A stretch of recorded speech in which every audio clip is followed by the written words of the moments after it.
তিপ্রামথানি warriors বিভিন্ন এলাকাও bike rally খ্লাইयै kaisa kuthum laimani panda mo pandani achuk phangnang puilano chobani chibai afaro teani chobani chibai afaro chini hirumia debin bu hirumia nobang hambaya paro chini অমিয় কুমার নওয়াতিয়ানো বিনি রিংমুং বাইছে তিনি অরো ফায়াং সকপায়ো চিনি যত block টি district নি আদং rock warrior জগ্ন হামবাইয়া ফারিয়াং गोबां कक साग्लाक किसिसानो सानाय बेलाय तंथगो रां करै पैसा करैनि बिसिंगबो पेट्रोल खामरिवै 12 तारिख नवेम्बर आस्ताबल मयदानो थांलायनान बागै तिनि मेसेज पिरमानि नगै बेलाय खाक राखुं हयছে এবং আরো বেশি আনন্দিত যে এখানকার নন টিপ্রাসা যারা আছেন সে মাইনরিটি হোক হিন্দু বাঙালি হোক সমন্বয়ের যেটা বাতাবরণ এটা দেখে আমি আরো বেশি আনন্দিত নরক যতন শিও ধনপুর চিনিতি প্রাসান বাগি ধন্য অঙ্কনা কিন্তু আর ধন্য ফাইয়েই বুইমাংন বুক খাইকাইছে মো পুঁজি প্রথমবার মো আম চাইওয়াং ফাইকা কাকরাবন থেকে এই এলাকাতে আসার পথে দেখলাম যে বৈচিত্র্যময় একটা পরিস্থিতি তিপ্রাসা এলাকাও থাঙ্গেই ফিকুং কুকুক লামামাং নুক খাইছে सबका साथ सबका विकास সেইয়া কারো সাইনবোর্ড এটা লেখা কিন্তু এই सबका साथ सबका विकास যত দামের ফ্লেক্স তারা তৈরি করেছে এই ফ্লেক্সটাকে সর্বনাশ করেছে রাস্তার ধুলা রাস্তাঘাট ভালো না ভালো মহিলা সুন্দরী মহিলার ফেসটা একেবারে শেষ করে দিয়েছে কয়লা খনির ধোঁয়া মাহায় ও লামানি হাদলেই সবকা সাথ সবকা বিকাশ যদি আপনারা পড়েন এইটা মনে হলো আমার কাছে সবকা সাথ সবকা বিনাশ বিনাশ খাইর গাইতে কিচ্ছু নাই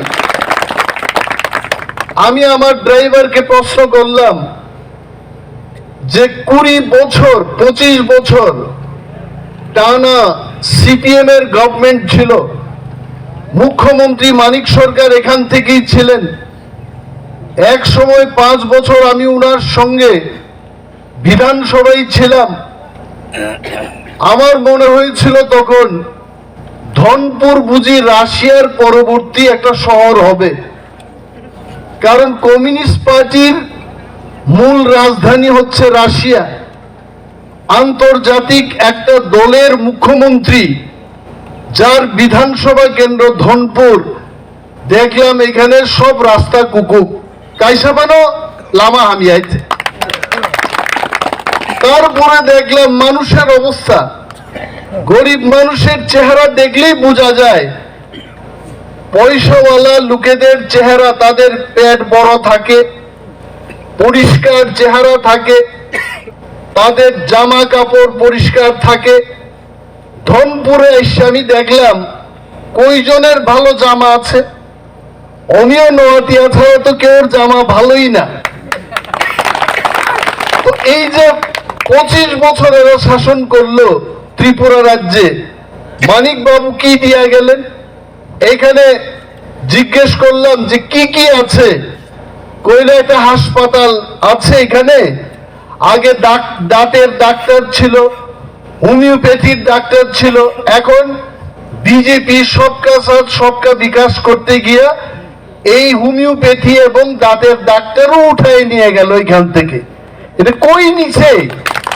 সবকা সাথ যদি সবকা বিকাশ, দাঁত ব্যথার ডাক্তার যদি না থাকে, প্রসূতি মায়েদের জন্য চিকিৎসার কোনো ব্যবস্থা না থাকে, কি কইরা সবকা সাথ সবকা বিকাশ হয়? বক্তৃতা দিয়া ফ্লেক্স লাগায় কখনোই সবকা সাথ সবকা বিকাশ হয় না। প্রথম কথা হচ্ছে গরিব মানুষের পেটে ভাত থাকতে হইব, ভাত দিতে হইব, যুবক যুবতীদের কর্মসংস্থানের ব্যবস্থা করতে হইব। এটা করে নাই। বিজেপি বন্ধুরা বলে 60-এর মধ্যে কয়টা জিতবো, কইটা 60ই বলে জিতবো। আরে বাবু, আইপিএফটি তোমার সঙ্গে থাকেই তুমি 60-এ 60 জিতছ না। হ্যাঁ, 16টা তো সিপিএম জিতছিল। অমিয় নওয়াতিয়া তখন আইপিএফটির যুব সংগঠনের উপদেষ্টা কমিটির চেয়ারম্যান। অমিয় নওয়াতিয়া পারলে বুকটা দিয়া হয় তখন। এত সংগ্রাম করার পরেও বিজেপি তার নিজের বলে তো পারছে না। আইপিএফটির কাঁধে উঠা দাঁড়ায় মানুষের বাই বাই টাটা করছে, মাত্র তারা 44টা সিট জয়লাভ করছে। আর এখন আইপিএফটি তো নাই সঙ্গে, আইপিএফটি থাকতোও না। আইপিএফটি সিপিএম কংগ্রেসের যত তীব্র ভোটার আজকে তীব্র মথার সঙ্গে। এরা তারপরেও বলে 60-এর মধ্যে 60 বলে এরা জয়লাভ করব। এটা কি আকাশ থেকে মানুষে পরীর বেশে আয়া এখানে ভোট দিব? ওইভাবে জিতবো না। দুইজনে মিললে লড়াই কইরা পারছে না জিততে, একা বলে 60-এ 60 জিতবো। আমি কইলাম এটা তো আগে আমাদের তুলসীগড় বাজারে মুড়ি বিক্রি করতো লালমন ঘোষ, দাঁত নাই, তাইনের কথাই তো শুনতাম 60-এ 60। এরপর জিততো না 60-এ 60, কোথায় হইতো না। মানুষ ভোট দিব, ধনপুরের মানুষ ভোট দিব। ধনপুর বরফ ভোট হয়েছে, বরফ জিদি নাই। বিনিবাগে চিন ওয়ারিয়ার সং সারণ মুসঙ্গ তীব্রামথার কেউর সাথে কোনো দুশ্মনী নাই। আজকে সকালবেলায় স্নান করার সময় ভাবলাম বাঙালিদের সাথে আমাদের কি দুশ্মনী? কিচ্ছু দুশ্মনী নাই। বাঙালিরা যখন সেই পারে থাকতে পারে না, কই পারে মুসলমানরাই তো থাকতে দিছে না। আর এখানে সমঝোতা করো, বাংলাদেশের সমঝোতা করো। আমি তো প্রায় সময় বলি, অমিয় নওয়াতি একজন খ্রিস্টান মাইনা নিলাম, আর আমি হিন্দু। অনিমেষ দেববর্মার অমিয় ত্রিপুরা খ্রিস্টানের মধ্যে যে পার্থক্য, হিরু মিয়া আর হিরু দেবনাথের এই পার্থক্য। জাত এক, খাওয়া এক, ঘর এক, সমস্ত কিছু এক। ধর্মের যুদ্ধ ভাই, তুমি সেখানে পারো না। আরে করো, বন্ধুত্বতা করো, ব্রাদারহুড করো। দেশ থেকে পালায় আর একটা দেশের মধ্যে মানুষের জঙ্গল কাটো, রাবার গাছ কাইটা নাও, লামা কুকুক বানাই দিতেছ, এটা কথা না। আমরা কেউর বিরুদ্ধে না, আমরা তো দিলাম সবকিছু, এখনো দেওয়ার জন্য আমরা প্রস্তুত। সেই দিনও আমরা বললাম যে বাঙালিদের জন্য যদি আরেকটা রাজ্য দরকার আমরা বলবো, দিল্লিতে গিয়ে আমরা বলবো, কিন্তু আমাদের জন্য আপনাদের বলতে হবে।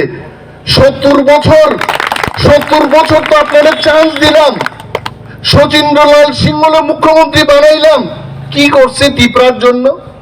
পরবর্তী সময় এলো সুকুমার সেনগুপ্ত, রিজার্ভ সিট বাইঙ্গা দিল। 20টা রিজার্ভ সিট ছিল, 3টে রিজার্ভ সিট সুকুমার সেনগুপ্তের আমলে ভাঙ্গা দিল। কন্যা এটা গেল 17টা সিটের মধ্যে। কি করছে? তারপরে দিলাম নৃপেন বাবুরে, তারপরে সুধীর রঞ্জন মজুমদার, সমীর বর্মন। ত্রিপুরার মুখ্যমন্ত্রিত্ব নিজের রাজ্যে, নিজের এই জন্মভূমিতে আর মুখ্যমন্ত্রী না। দশরথ দেবরে মুখ্যমন্ত্রী বানাইছে যখন তাইনের প্রাণ যায় অবস্থা। তাই জিন্দা লাশ বলে এটারে মুখ্যমন্ত্রী একা দাঁড়াইয়া হাইটটা অফিসে যাইতে পারেন না, তখন তাইনে মুখ্যমন্ত্রী বানানো হইছে। বাঙালিদের আমি ভালোবাসি, মুখে কই লইব? একটা বাঙালির লোক যদি আমার কাছে তার ন্যায্য প্রাপ্যের জন্য তার হাতে যদি তার অধিকার তুইলা দেয়, তখনই অনিমেষ দেববর্মার কথা এবং কাজে মিল থাকবো। কিন্তু কথা এবং কাজে মিল নাই। এই কারণেই রবীন্দ্রবাবু তখন কইছিলেন, পাহাড়ি বাঙালি ভাই ভাই সুযোগ পাইলেই গলা কাইটা লাই। এই কথা তাই কইছিল, এটা আমার কথা বললে এরা প্রচার করলো। আমি আপনাদের বলছি, ভয় পাওয়ার কিছু নাই। মোদীজি देशर प्रधानमंत्री जी, मोदी जी मैं आपको बोल रहा हूं, आप त्रिपुरा में आने वाले थे, कभी हमने सुना आप 28 तारीख को आएंगे, कोई बोल रहा था 7 तारीख में आएंगे, এখন আমরা শুনতে পাইতেছি মোদিজি आप 17 तारीख में आएंगे त्रिपुरा में। तो এই যে মোদিজির কখনো কয় 28 তারিখ অক্টোবর আইব, কখনো কয় 7 তারিখ, কখনো 17 তারিখ, এটা কেন হইতাছে? কারণ এরা হিসাব করে আস্তাবল এত বড় মাঠ, এটারে ভরতে গেলে কমসে কম 50,000 লোকের দরকার। না হয়তো মানুষ ফুটবল খেলে, ক্রিকেট খেলে, সকালবেলা অনেক মোটা মোটা ফেটের লুকু গিয়ে হ্যাক হ্যাক হ্যাক করে হাঁটে এটার মধ্যে। তো এইটারে যদি ভরতে হয় মিনিমাম 50,000 লোকের দরকার। এরা তখন 60টা বিধানসভা কেন্দ্রের হিসাব করে ধনপুর থেকে কত আইব, প্রথমে এখানের মন্ডল সভাপতি কইব আমি 500 লোক আনবো। তো তোমার ধনপুর থেকে যদি তুমি 500 লোক আনো, 60টা বিধানসভা কেন্দ্রের থেকে কয়জন আইব? 30,000। এটা দিয়ে কি মাঠ ভরবনি? কয়েকটু বাড়ায় সবাই ঘরে ঘরে 2 জন মন্ডল সভাপতির বউ, ভাতিজা, তারপরে শালি, সবাই আইনা কত পারবা? দাদা একদম তাইনা টুইনা একটা সাংঘাতিক ভাবে যদি আনিও 527 জনের বেশি আমি পারতাম না। এইটা হিসাব কইরা দেখছে এরা, হিসাব কইরা দেখা মাঠ ভরে না। তখন মোদিজিরে কইছে, মোদিজি আপ যারা ठहरिए, এখন 28 তারিখ না, 7 तारीख तक हमको थोड़ा समय चाहिए, কারণ আরো কিছু লোক আনা যায় কিনা। বিজেপির দাদারা কিন্তু ব্যাগ বইরা টাকা দিয়া এরা ঘোরাঘুরি করতেছে, ওই টাকার লোভে কোথায় মানুষ আছে, কিন্তু এখন আর পায় না। টিপ্রামধার জাননা নিয়ে দাঁড়িয়েছে, আমার বিজেপির দরকার নেই, তুমি দাও গা, আমি থামসার মধ্যেই আছি। এখন আমাদের হিরো মিয়া বা অন্যান্য যারা মুসলিম মাইনরিটি থেকে আসছেন, ওনারা তো কোনো সময় টাকার লোভে কখনোই ভোট দেন নাই। ওনারা এই দেশে ভারতবর্ষের সেকুলারিজম অর্থাৎ ধর্ম নিরপেক্ষ, আমি আমার ধর্ম করতে পারবো, আমি আমার খাওয়া খেতে পারবো, আমি আমার আচার রীতি নিয়ে আমি থাকতে পারবো, এই আশাই তারা সবসময় সিপিএম এর কইতে থাকে আমরা ধর্ম নিরপেক্ষ। ভোট দিছে 1 বছর না, 25 বছর, 30 বছর, 70 বছর মুসলমানরা এই ধনপুর এলাকাতে এরা ভোট দিছে কারে? সিপিএম রে। তোমার ভোট আমার ভোট, সিপিএম এর ভোট করে এরা সবাই চিৎকার দিছে আগে। আর এইবার তারা বুঝছে, আরে আমার এই দেশেই তো মানুষ আগে লাল জামা পরতো, নেতারা হঠাৎ করে সুনীল দেউলিয়া ধরের এই পদ্মের জামা ফইরা এরাই আবার ঠকানি আরম্ভ করছে। এখন কিন্তু মুসলমানরা জাগ্যে উঠছে, কয় আর হবে না, টিপ্রামথাই একমাত্র গতি, আমরা টিপ্রামথাতেই যাই। এবং ধনপুর বিধানসভা কেন্দ্রে, ধনপুর বিধানসভা কেন্দ্রে আপনারা মনে রাখেন, মুসলিম মাইনরিটি এবং টিপ্রা যদি আমরা একজোট থাকি, 27,000-28,000 ভোট থাকবে আমাদের। এবং এখান থেকে যদি 80% লোক আমরা ভোট দেই, টিপ্রামথারে শুধু একজনই আটকাইতে পারবো, আর কেউ আটকাইতে পারতো না। হয় আল্লাহ, হয় ঈশ্বর, হয় ভগবান আটকাইতে পারবো। মানুষের সেই শক্তি না, আমার তো নাই, আমি মানলাম আমার তো নাই। এটা নরেন্দ্র মোদীজিরও এই শক্তি নাই। ধনপুরে তিপ্রামথার জয়লাভকে আটকাইতে, এবং জয়লাভ করবে এই আশা নিয়ে আপনারা কাজ করবেন। আপনাদের এক একটা ভোট নির্বাচনের পরে কিন্তু বিলাপ কইরেন না, নির্বাচন এখনো বাকি, এখনোই আপনাদের প্রস্তুত থাকতে হইব, দিকে দিকে মেসেজ প্রচার কইরে দিতে হইব যে আমরা থানসাতে আছি।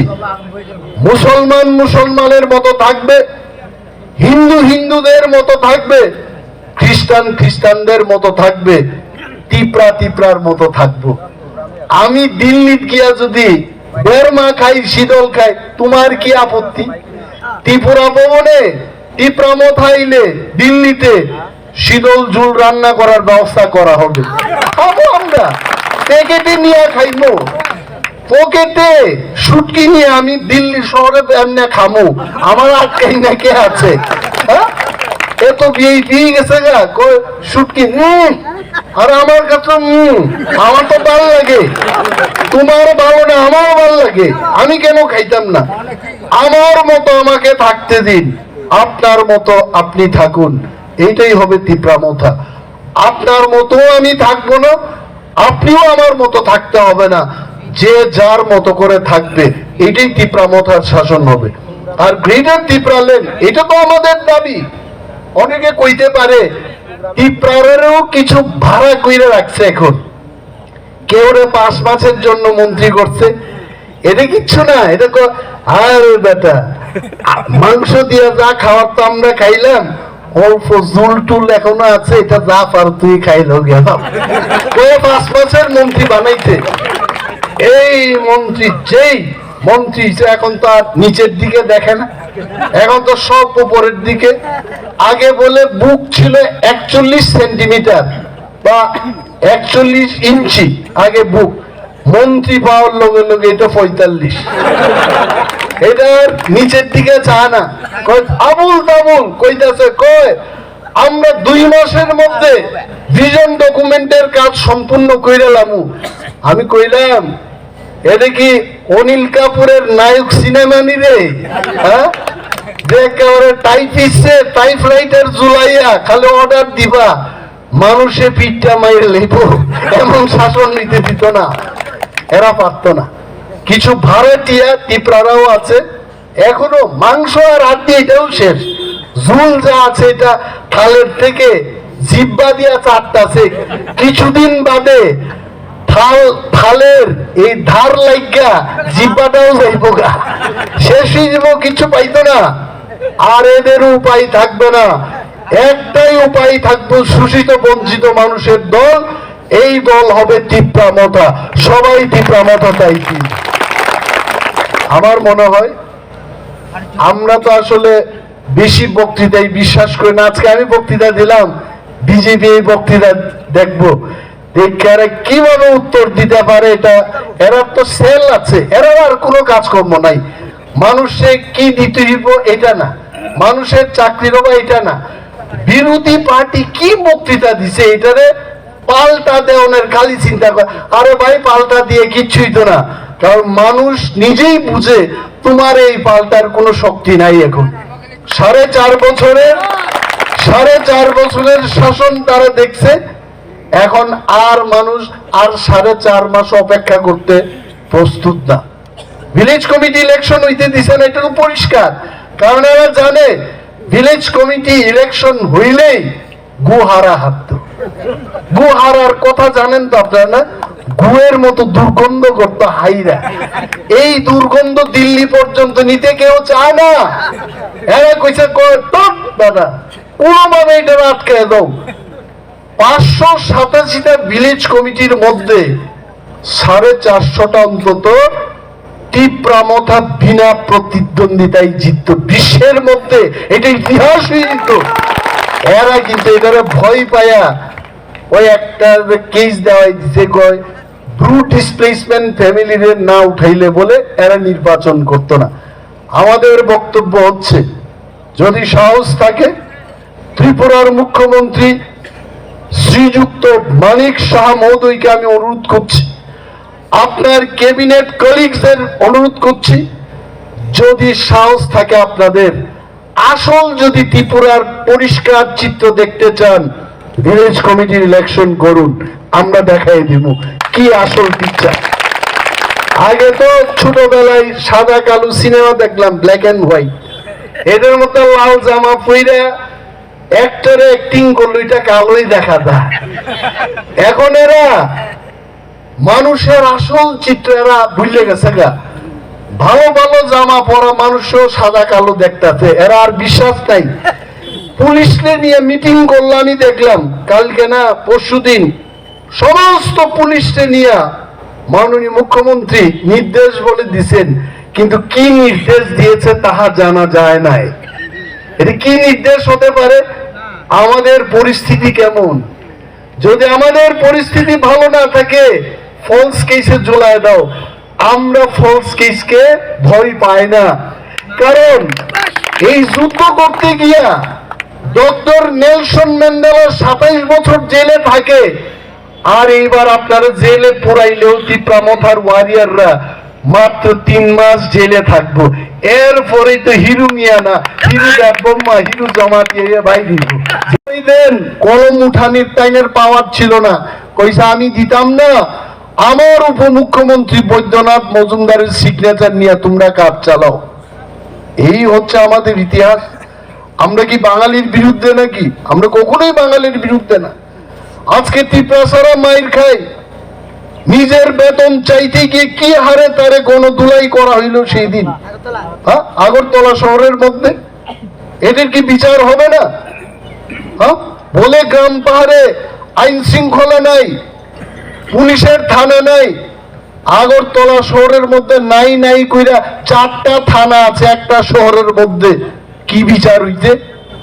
মণিপুরের লোক আওয়াজ তুলে ত্রিপুরার মানুষের রক্ষার জন্য মণিপুরের এক হিউম্যান রাইটস অর্গানাইজেশনের চিঠি লিখে কইতে থানা বাবুদের বিরুদ্ধে ব্যবস্থা নিন। এইটা নি সবকা সাথ সবকা বিকাশ, এইটা নি ভিজন ডকুমেন্ট। ধনপুরে নাই গীতা, ধনপুরে তো সব আছে, ধনপুরে তো ধনপুরিও আছে, যে এইখান থেকে কেন্দ্রীয় মন্ত্রী সবাই মন্ত্রী পর্যন্ত আছে। এটা তো ধনপুরি, হ্যাঁ? আমরা না ধনপুরা, আমরা কিচ্ছু নাই। কিন্তু যারা পরিদের মতো উইরে গিয়ে দিল্লিতে মন্ত্রিত্ব করে, এরা ধনপুরি। কেন আনতে পারে না? কেন আমার সড়ক কুকুক? কেন আমার ত্রিপুরা ভাত পায় না? কেন আমার ত্রিপুরার এখানে দাঁতের ডাক্তার নাই? কেন আমার বাজারের অবস্থা ভালো নেই? কে করবো এটা? আর এডিসি রে তো ত্রিপ্রামতা আসার পর এডিসির মধ্যে আর কিছু দেয় না, কর্মচারীর বেতন দিতে পারবো না আমরা। আগামী ফেব্রুয়ারি এবং মার্চ মাসে বেতন দেওয়ার পয়সা নাই, কিন্তু আমরা ভয় করি না। আমরা যদি থানসাভাবে লড়াই করি, আর আজকে যারা ক্ষমতায় আছে এরা ইতিহাস হয়ে যাবে ত্রিপুরায়। 60-এর মধ্যে 60-এর 6টা বাদ দিয়ে শূন্য থাকবো, কিচ্ছু থাকতো না।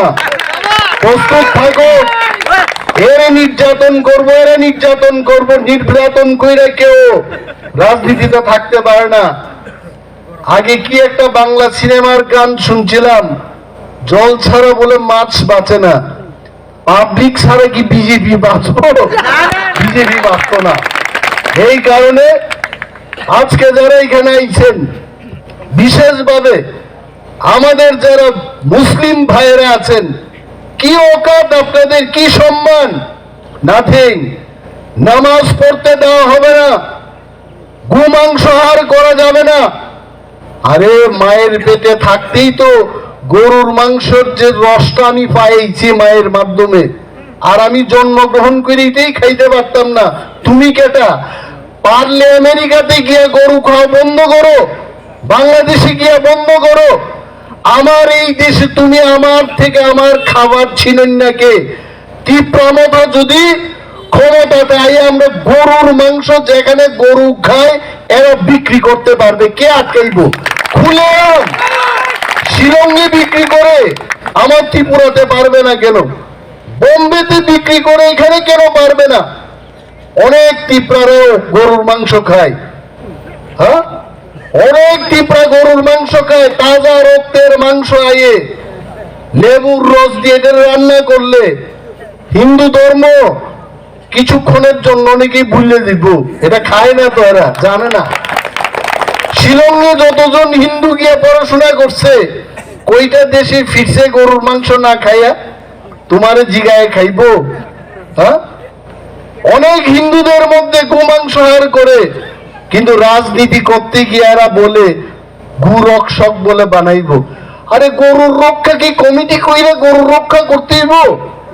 যারা গরু খায় এরাই বেশি গরু পালন করব, কারণ গরু যদি পালন করতে না পারে গরুর মাংসই বন্ধ হয়ে যাব। আমরা শুয়োরের মাংস খাই, আমরা শূকর পালন করি, এটা কি মুসলিমে করব? মুসলিমে করতো না, এটা আমাদের করতে হইব। এই যে রাজনীতি, তুমি এটা করতে পারত না, তুমি এটা খাইতে পারত না। আরে ত্রিপুরাতে সিপিএম কই? 25 বছর সিপিএম এর নেতার অভাব নাই। ডিসি লেভেল মেম্বার, তারপরে কি বলে এলসি মেম্বার।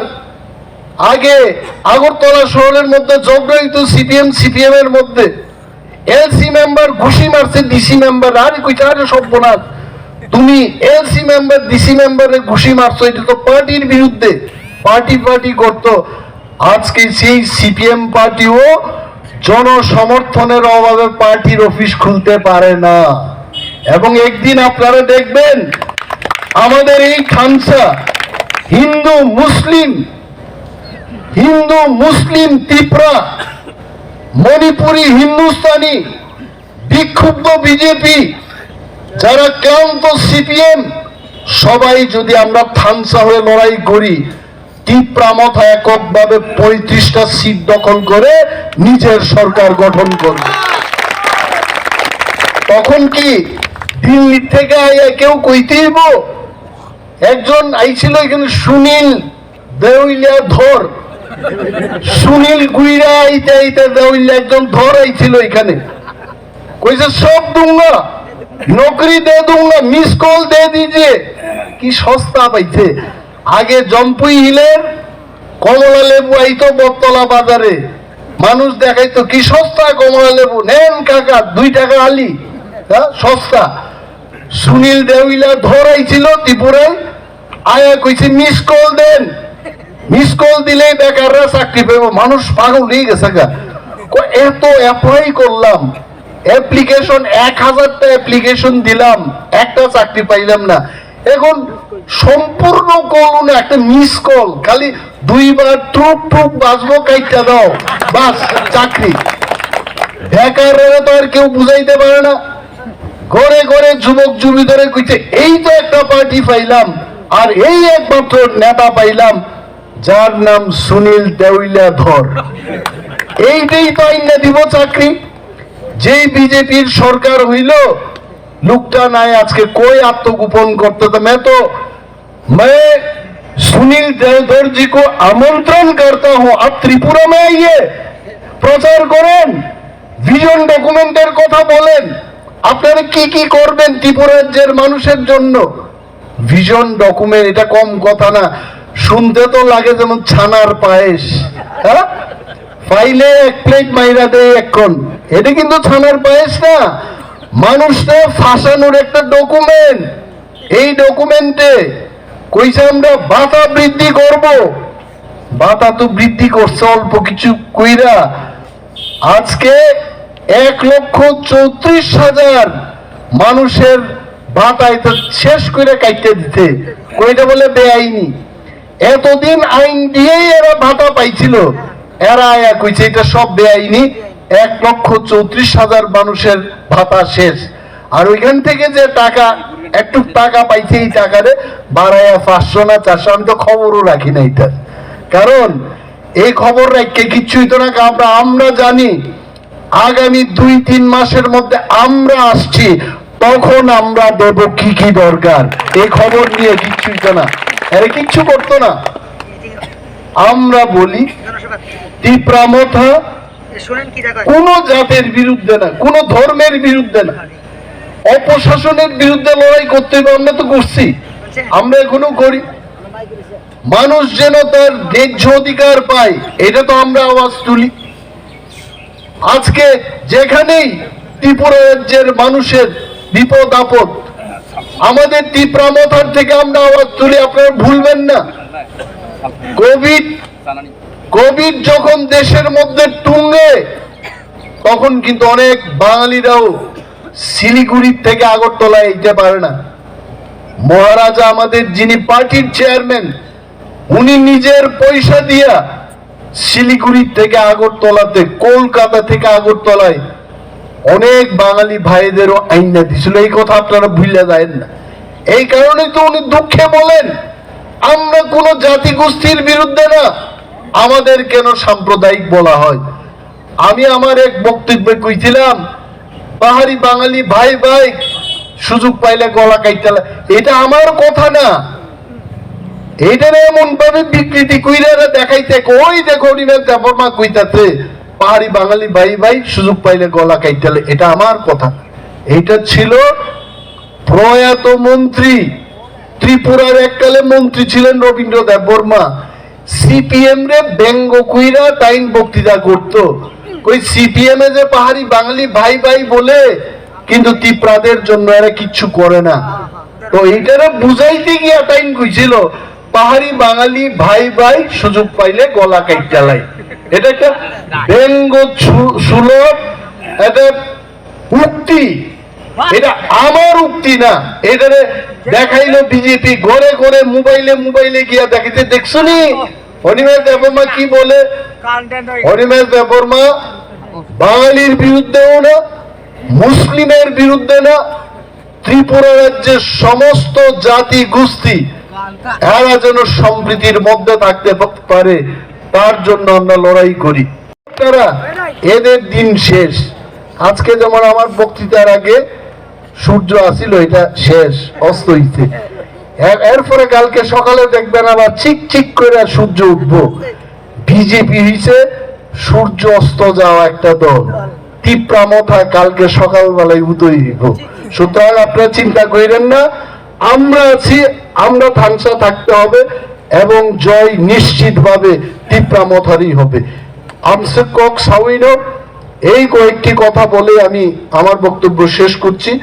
কিন্তু অনেক ত্রিপুরা ভারতীয় ত্রিপুরারা কইব, কোন ইমেজ দেবমা দেখি বাংলায় বক্তৃতা করছে, কক বড়কে বক্তৃতা পায় না, বাড়ির থাইকা এইসব কথা কয়ে না। এখানে হিরু মিয়া আছে, হ্যাঁ, এখানে মোহাম্মদ আলী আছে, অনেকজন আছেন এখানে, এরা কক বরক পারে না। যারা এখানে ত্রিপুরাদের মধ্যে আছেন এরা অনেকেই বাংলা জানেন। তো যেটা সুবিধা, আমরা তো এক চক্ষু নেতা না যে বাংলা জানলে কক বরক জানি না, কক বরক জানলে আর দাও না ভাই, সপ্তাহের মধ্যে আমরা বলবো। হ্যাঁ, এক গায়কই সব গান গাইবো, মোহাম্মদ রফিরও গাইবো, কিশোর কুমারও গাইবো। একটা গায়ে আমরা চলি না, আমরা সব ভাষায় কথা বলি, সমস্ত ভাষাকে আমরা সম্মান দেই। আমরা এমন না যে একেবারে পদ্ম ফুলের জামা ফইরা খালি সবাই রে কইছে হিন্দি কো, বাংলা চলবে না। কেন চলবে না? এখানে কি বাঙালি নাই? বাংলা ভাষা চলে না? টিপরা নাই? কক বরক চলে না? এইগুলো আমাদের জানতে হইব। বিশেষ কিছু আর বলছি না, কারণ অনেকেই কইতেছে মায়ু খুইউ, মানে পেটে ক্ষুদাইছে এরা। 11টার থেকে বাইক চড়তে আমি এর চিনি, এর নাম জানি না, আমার অফিসে গেছিল, তখন তার চুলটা কালো, আজকে দেখলাম সব চুল সাদা হয়ে গেছে। আমি কই কে রে, কিছে? দেখলাম এটা তো ধুলাই। এই ধনপুরীদের জন্য এই লামা কুকুকের উপর যাইতে ধুলাই বাচ্চা বয়সে তার সব চুল সাদা হয়ে গেল। তো তারপরও আমরা একটা মেসেজ দিয়েছি যে আগামী 12 তারিখ নভেম্বর ত্রিপুরায় শান্তি সম্প্রীতির লক্ষ্যে এবং গ্রেটার ত্রিপুরাল্যান্ড স্টেটহুড গঠনের দাবিতে আমরা আস্থা বলে যাব। হিন্দু, মুসলিম, ত্রিপুরা, মণিপুরি, হিন্দুস্তানি, আমরা 12 তারিখ নভেম্বরকে সাকসেস করব। এই কথাগুলো বলে আমি আমার বক্তব্য শেষ করছি। ত্রিপুরা মথা এক লক্ষ, বোবাগ্রা এক লক্ষ।